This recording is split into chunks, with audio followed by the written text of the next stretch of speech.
తృణధాన్యాల కన్నా చిరుధాన్యాల్ని ఉత్తమంగా చెప్పుకుంటాం. అలాగే మాంసాహారం కన్నా శాకాహారం మేలని చెప్పుకుంటాం. శాకాహారంలోనూ కూరగాయల కన్నా ఆకుకూరలు అత్యుత్తమమని, అవి మన ఆరోగ్యానికి అపురూపమైన కానుకలని భావిస్తాం.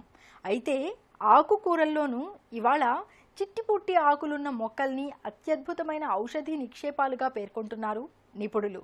వాడుకలో ఈ బుల్లి మొక్కల్ని మైక్రోగ్రీన్స్గా పిలుస్తున్నారు. మొలకల్ని మించిన పోషకాల్ని, అంతకు మించిన ఆరోగ్య ప్రయోజనాల్ని అందించే మైక్రోగ్రీన్స్ గురించిన పూర్తి వివరాల్ని ఇప్పుడు తెలుసుకుందాం.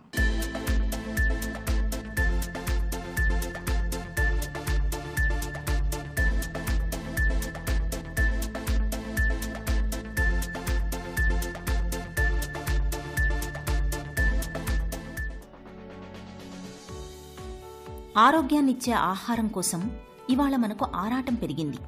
సంప్రదాయ ఆహార పదార్థాల స్థానంలో మనసుకు కంటికి నచ్చే ప్రకృతి సిద్ధమైన సహజాహారాల వైపు మళ్లే వారి సంఖ్య ఇటీవల బాగా పెరుగుతోంది. స్ప్రౌట్స్, మిల్లెట్స్, మైక్రోగ్రీన్స్ అలాంటి ఆహారాలే. ఇటీవలి కాలంలో మైక్రోగ్రీన్స్ వాడకంపై మక్కువ బాగా పెరిగింది. స్టార్ హోటళ్లు, రెస్టారెంట్లలో మైక్రోగ్రీన్స్ అనేవి తప్పనిసరి వంటకంగా మారిపోయాయి. అసలేమిటి మైక్రోగ్రీన్స్? ఎందుకు వీటికింత ప్రాధాన్యం?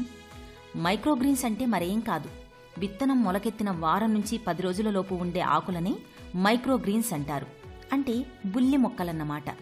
చిట్టిపొట్టి ఆకులతో ఉండే ఈ బుల్లి మొక్కల్లో మొలకలు, తృణధాన్యాలను మించిన పోషక వనరులు దాగి ఉన్నాయి.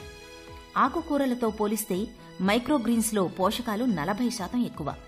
ముదురు రంగుల్లో ఉండే చిట్టి మొక్కల్లో అయితే ఈ పోషకాల గాఢత మరీ ఎక్కువని చెబుతున్నారు పోషకాహార నిపుణులు.